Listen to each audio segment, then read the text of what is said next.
morning and welcome back to Wavra Farms. I'm Diane and we're standing here in our greenhouse and today is July 5th.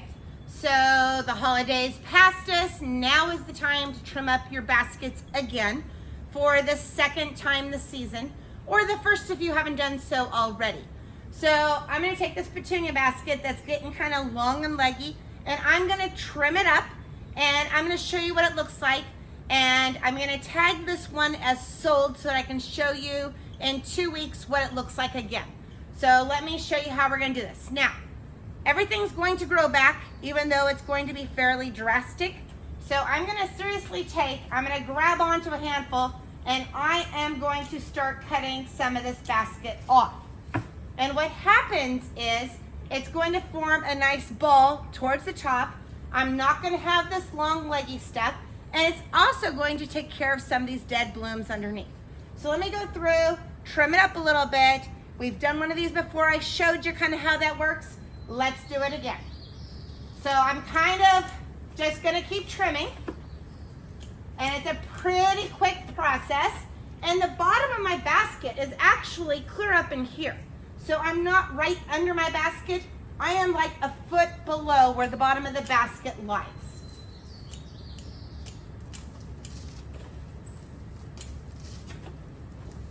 So this hard pruning is just going to encourage new growth and just really kind of clean it up.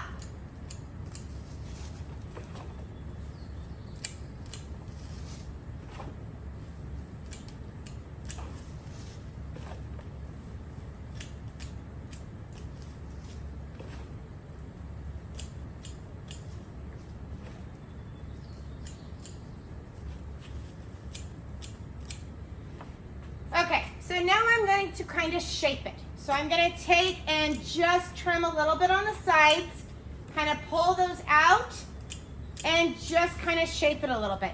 Now you want to make sure that if you are doing this, that you're not having company come over for a little while, just because it's not going to look great. It's going to kind of be in a little bit of a lull. So if I take this basket down, and kind of look at the top, I can go through and anybody that's sticking up a little bit, I can give it a quick little trim as well, just to encourage some more growth. So any of these little strays that are kind of coming out, just to kind of round it up a little bit.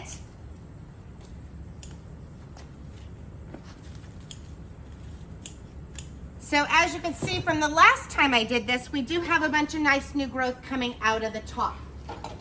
So now what I'm going to do is I'm going to take my Osmocote, my slow release feed, and I'm going to put a good healthy handful in the middle of this pot. It's going to help me keep it fertilized this summer. So since we buy it by the bag, I'm just going to grab a handful out of my bag. And as you can see, a pretty nice size handful. And that's going to go right in the middle of my basket. I'm going to kind of shake it around a little bit to get it inside there. And then I'm going to wait about 2 weeks and you'll see the brand new flush of growth and this basket will be spectacular again, but not quite so leggy. Anyways, make sure you check your baskets, give them a nice healthy trim, but you know, some of them you might not need to trim as much off. So if we move just to the side, maybe this one here, I'm just going to trim off some of the silver licorice, just so it's not quite so long, hanging over my railing, you know, especially if it's by a doorway. Maybe that's all it needs, is just a little bit of a lift. Or this one here is partially round already. Maybe you just need to take a little bit off the bottom. But anyways, now is the perfect time to give your baskets either a severe trim or just a little bit of a makeover to help get you through the rest of the summer. Thanks so much for watching, and happy gardening.